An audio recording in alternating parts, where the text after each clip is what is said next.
Hai semuanya, perkenalkan, saya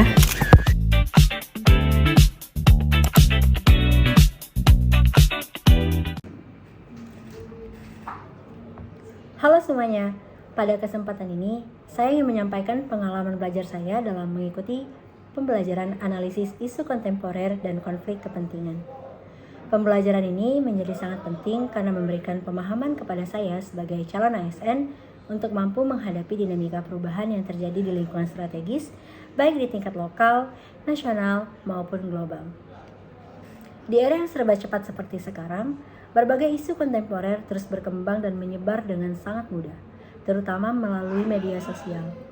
Isu-isu tersebut tidak hanya menjadi bahan perbincangan, tetapi juga dapat memengaruhi persepsi masyarakat terhadap pemerintah.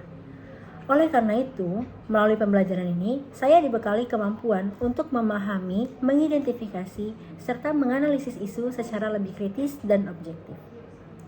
Dari materi yang saya pelajari, saya memahami bahwa isu kontemporer merupakan fenomena aktual yang perlu disikapi secara bijak.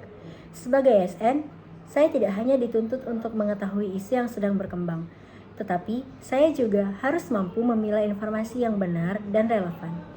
Saya belajar dalam menyikapi suatu isu penting untuk berpegang pada data dan fakta, serta tidak mudah terpengaruh oleh opini yang belum tentu dapat dipertanggungjawabkan. Selain itu, saya juga mempelajari mengenai konflik kepentingan yang sering muncul dalam proses pengambilan keputusan. Konflik kepentingan terjadi ketika terdapat benturan antara kepentingan pribadi atau kelompok dan kepentingan umum. Dalam situasi seperti ini, seorang ASN harus mampu bersikap profesional dan menjunjung tinggi integritas agar keputusan yang diambil tetap berpihak pada kepentingan publik.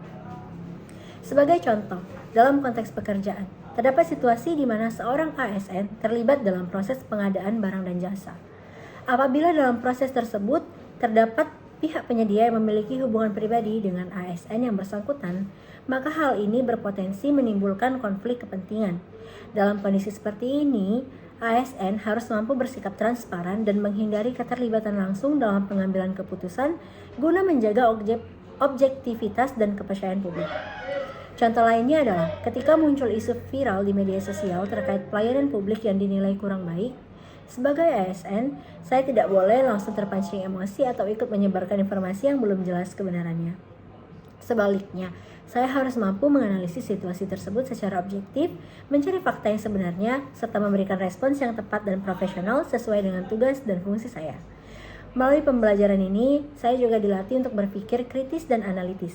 Saya diajak untuk tidak hanya menerima informasi secara mentah, tetapi juga menggali akar permasalahan, memahami latar belakang suatu isu, serta menganalisis dampak yang mungkin ditimbulkan. Dengan demikian, saya dapat melihat suatu permasalahan dari berbagai sudut pandang sebelum mengambil keputusan. Lebih dari itu, pembelajaran ini menumbuhkan kesadaran dalam diri saya bahwa sebagai ASN, saya memiliki tanggung jawab besar dalam menjaga kepercayaan masyarakat.